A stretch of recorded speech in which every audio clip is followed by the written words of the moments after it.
Welcome to another edition of our book reading. Today we are reading from Corporate Emotional Intelligence, Chapter 6, The Dark Side of Corporate Emotions, Bullying by Proxy, Rivalry and Power Games.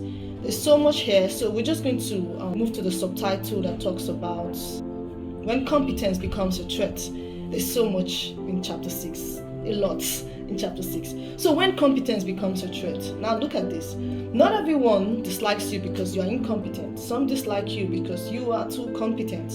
You are too bold, you don't need hand-holding, you take initiative, you execute without seeking validation, and for some people, that is a problem. There are those who want you to struggle, not because struggle makes you better, but because it makes them feel bigger. They need you to second-guess yourself so they can swoop in as the hero.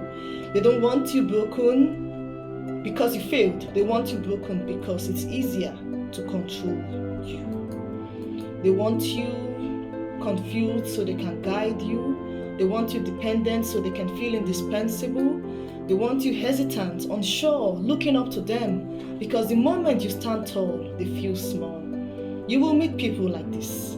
You meet people who feel threatened by the fact that you seem to know what you're doing. People who should be secure in their experience and position but are so mentally trapped that your competence feels like an attack.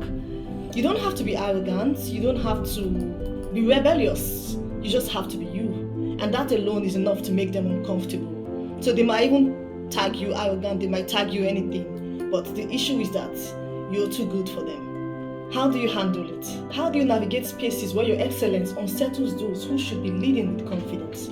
How do you deal with people who are supposed to be big but think so small that your independence feels like disrespect? Let's talk about it. Thriving under threatened leadership. You know, Corporate Emotional Intelligence is a book everyone has to get. Not because I'm the author, but because I know the reviews I get from it. I know how much it can help you. Because we talk about the things that you cannot really talk about. You know, that you're experiencing, but you don't seem to know how to delve into it. You know, in the dedication page, I especially thanked my clients because I could not have done this without without the wealth of knowledge, without them sharing their stories with me, without those, you know, long sessions, those meetings, those moments of vulnerability, you know. But I'm happy for the work we have, you know, done here. Now, thriving under threatened leadership. First of all, you need to understand the root of their fear. People don't micromanage because they love efficiency. They micromanage because they fear losing relevance. Your self-sufficiency forces them to confront their own inadequacies. It's not about you. It's about the version of themselves they never became. Understanding this helps you move wisely instead of reacting emotionally, because it can be frustrating. Another point here, don't dim your light, but learn how to reflect theirs. This is so important. If you didn't hear anything else I said, pay attention. You don't need to shrink to make them comfortable, but sometimes you need to redirect the glow. Find ways to acknowledge their experience without downplaying your own. A simple, I learned a lot from you. I learned a lot from how you handled that can soften their insecurity while keeping you in control of your own growth. Learn to give credit, even sometimes when you feel like they don't deserve it. You must learn it. It's an act. You must learn it. If you want to thrive, you must learn. Especially when you have a boss who you know, the dynamics is a bit awkward. Learn to redirect the glow. When you're praised for excellence by people superior, learn to say, oh, he's my zonal coordinator. Oh, I could not have done that. He has been helping me. Learn to say it. Okay? Another thing you have to learn here is play the game without losing yourself.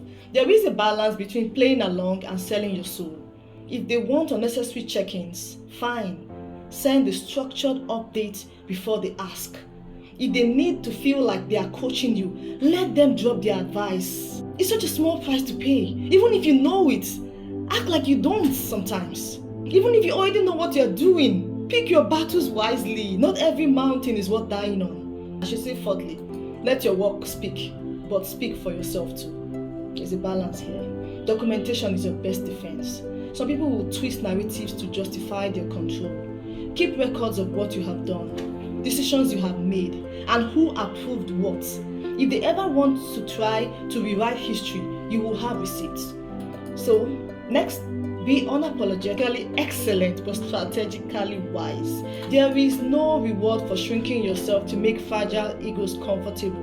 And listen, if you shrink yourself, they will still demand more. That's why you must do everything you do with balance. Even when you redirect the glow, ensure that some is still lighting on you.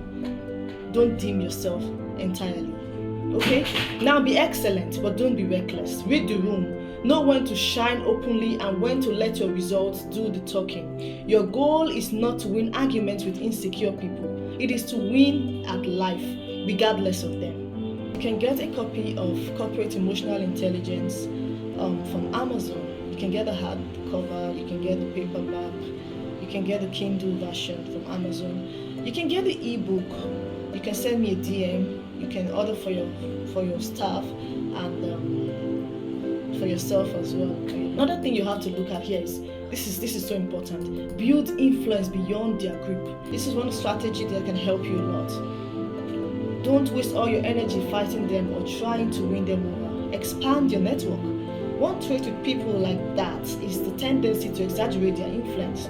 They act like everyone defers to them. Not true. Don't let that stop you. Cultivate influence beyond their control. Build relationships with other leaders, mentors, and colleagues who recognize and appreciate your strengths. This diversifies your support system and reduces the impact of one insecure manager's actions. Position yourself where you're celebrated, not just tolerated. This is so important. Build influence beyond your group. They make it look as if there is nobody else. Like everybody. Some of them will actually deliberately go after those who they feel can support you and try to win them over, even with gifts. I've heard stories like that. You see, so be very intentional about avoiding people who are within their control, because that is the easiest way for bullying by proxy to thrive. And if you read the beginning part of this chapter, we talked about that at length. So be very intentional about building influence beyond your group. Then remember who you are. At the end of the day, their insecurity is their battle, not yours. Your job is to grow, to thrive, and to fulfill your purpose. Don't let someone else's small-mindedness make you question your own greatness. This is so important. Then set boundaries diplomatically. If their micromanagement becomes overbearing, establish boundaries professionally. For example, if they frequently check in on tasks unnecessarily, propose structured updates. You can say something like, to ensure efficiency, how about I provide you with a summary at the end of each week rather than multiple check-ins, ma or sir. You see, politely, they cannot avoid that when you put it that way. Then stay resilient and strategic. Remember, their behavior is not a reflection of your words, but of their inner struggles. Keep your vision in mind. I can't stress this enough. Stay professional. Don't react emotionally. Okay? Stay professional. And if needed, seek opportunities where your skills are valued without insecurity-driven resistance. In closing, as you navigate the hidden power dynamics of your workplace, remember this. You don't have to play dirty to win, but you have to play smart.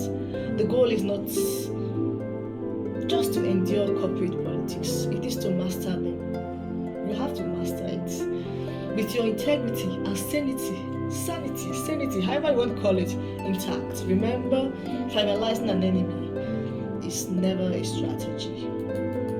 So, thank you for joining us on today's episode of our book reading. Don't forget to get your copy and send me a DM. Book a session. I look forward to talking to you. Have a beautiful, beautiful week. God bless you. Bye.